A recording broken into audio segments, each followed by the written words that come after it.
Bonsoir, bienvenue sur Mon Financier. Pas de direction claire aujourd'hui, un marché qui a longuement hésité, qui a finalement alterné entre hausse et baisse avec d'abord une ouverture dans le vert et puis finalement un retour à la baisse avec des statistiques assez décevantes en France et notamment le spectre de la déflation qui gagne en intensité puisque on a eu des prix à la consommation qui se sont inscrits en territoire négatif au mois de novembre. Alors pour le chef économiste de la BNP, c'est le signe tout simplement que la France fonce droit vers la déflation. Mais heureusement, aux États-Unis, l'économie américaine, elle, va bien. On a eu une série de statistiques positives avec notamment des ventes de détail en nette hausse. Alors c'est plutôt de bon augure pour les fêtes de fin d'année. Du coup, les marchés réussissent à s'offrir un très léger rebond technique après quand même avoir enchaîné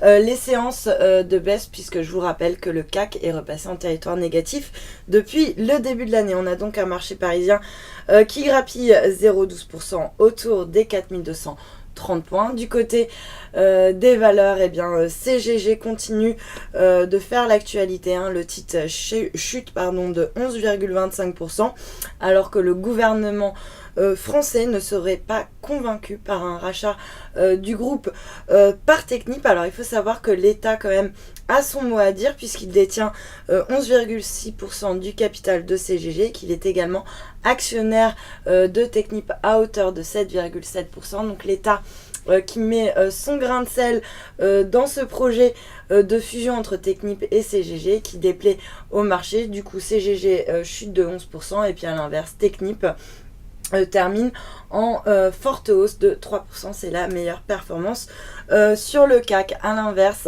Airbus enchaîne une deuxième séance de forte baisse, le titre a déjà perdu 10% hier et ça continue aujourd'hui. Alors en fait, le groupe accuse le coup au lendemain de perspectives jugées décevantes pour 2015 et pour 2016, mais le groupe a essayé de minimiser un petit peu l'importance de ces perspectives en expliquant notamment qu'il s'agissait d'une tendance et non pas d'un profit warning. Et puis à noter également parmi les meilleures performances, Orange et Sanofi qui complètent le trio de tête du palmarès sur le CAC. Sur le marché d'échange, pour terminer, pas mal de mouvements. L'euro, lui, dégringole par rapport au dollar. On repasse en dessous du seuil des 1,24. On sent vraiment que ce niveau des 1,24 est assez pivot pour la paire euro-dollar. Et puis à noter que l'euro en revanche reprend 0,8% par rapport au yen, on n'est plus très loin du seuil